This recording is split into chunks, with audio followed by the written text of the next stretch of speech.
சாயிராம். ஸ்ரீ சாயியை பணிக. அனைவருக்கும் சாந்தமாகட்டும். நல்லதே செய்வோம், நல்லதே நடக்கும். சாயிராம். பார்த்திங்கன்னா, நம்ம ஒரு நார்மலான வாழ்க்கையை வாழ்ந்துட்டுருக்கோன்னு வைங்க. ஆனால் நம்ம என்ன செய்கிறோன்னா, நம்ம நல்லா தான் இருப்போம்.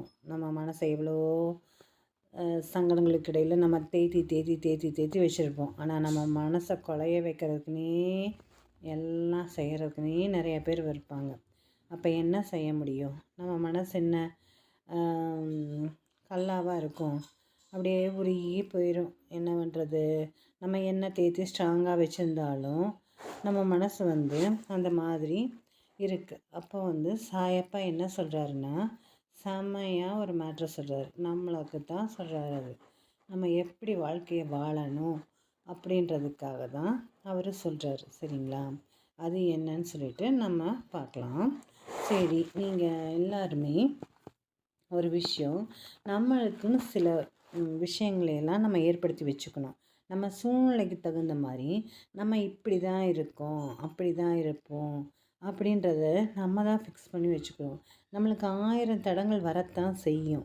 யாருக்கு தடங்கள் வராமல் இருக்குது? தடங்கள் வந்தவங்க எல்லாம் தான் வாழ்க்கையில் ஜெயிச்சிட்ருக்காங்கன்றதை நீங்கள் நம்புகிறீங்களா? அதே மாதிரி தான் நம்மளுக்கு என்ன தான் தடங்கள் வந்தாலும் சாயப்பாவோட பிளஸ்ஸிங்ஸில் நம்மளுக்கு எதுவும் ஆகாது. நம்மளுக்கு எல்லாமே நல்லது தான் ஆகும். அதனால் நீங்கள் எதுக்கும் கவலையே படாதீங்க. சரிங்களா? அவர் செம்மையாக நம்மளுக்கு ஹெல்ப் பண்ணுறாரு. எந்த டைமில் என்ன சொல்லணுமோ அதை சொல்லிட்டு போயிடுறாரு. அவர் சொல்கிறத நாம் பின்பற்றி வாழ்வோமா? இன்றைக்கி கூட தான் ஒன்று சொல்ல வந்திருக்காரு. அதை கேட்டோம்னா ஷாக் ஆயிடுவோம். நம்ம இதே மாதிரி வாழத்தான் பழகிக்குவோமே. நான் கூட அப்படித்தான். சரிங்களா? உங்களுக்கு இவ்வளோ தூரம் சொல்கிறேன், ஆனால் எனக்கு எதாவது ஒன்றுன்னா அப்படியே ஒடிஞ்சு போயிடுறேன். அதுக்கப்புறமா தெம்பு வந்துடுது. அது வேறு விஷயம். சரிங்களா?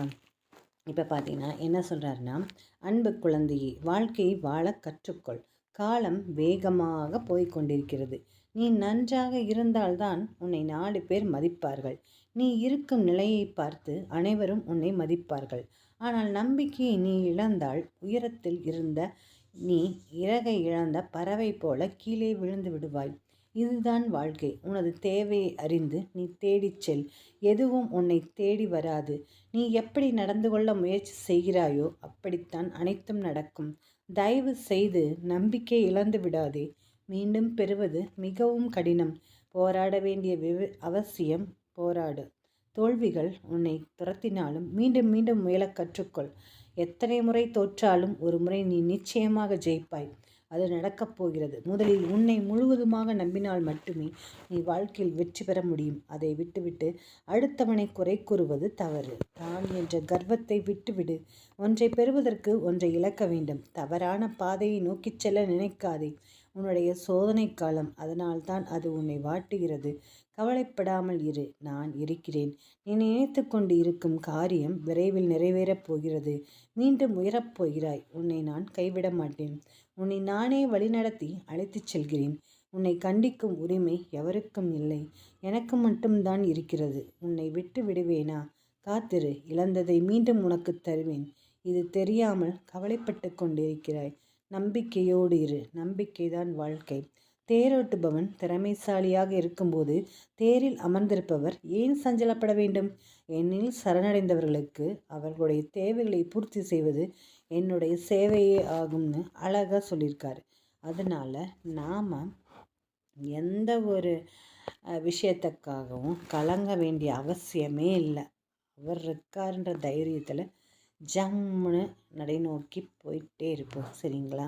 வெற்றி பாதையை நோக்கி. ஆனால் கொஞ்சம் நம்பிக்கையாக பொறுமையாக காத்துட்ருக்கணும். அதிகமான நம்பிக்கையாக கொஞ்சம் அதிகமான பொறுமையாக காத்துட்ருக்கோம். எதுவும் நடக்காமல் போகாது.